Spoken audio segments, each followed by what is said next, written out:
पूज्य मालिक को प्रणाम। प्रिय मालिक पूज्य बाबूजी महाराज के दिव्य लोक से संदेश।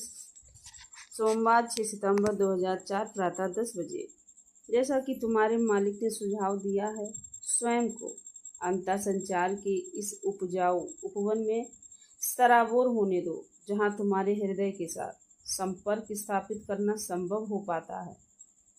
लौकिक स्तर पर मनुष्य को जिन कठिनाइयों का सामना करना पड़ता है, उनसे उबरने के लिए जिस आकर्षण की आवश्यकता होती है, वह उसे यही मिलता है।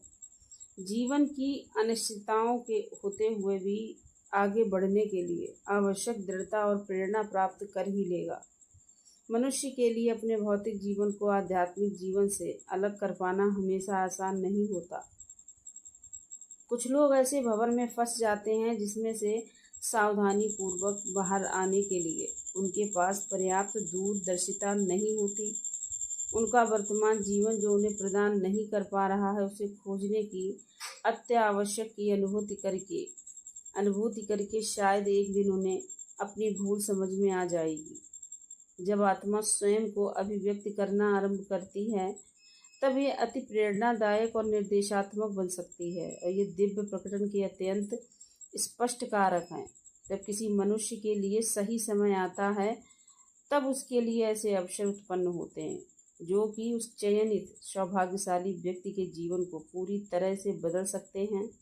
इस क्षेत्र में प्रत्येक अनुभव भिन्न होता है। एक बार जब ये चरण आ जाता है, तब सर्वोत्तम घटित हो सकता है। हमारे कई भाई बहनों ने इस प्रक्रिया की अनुभूति की है, जो उन्हें हमारे पास ले आई है।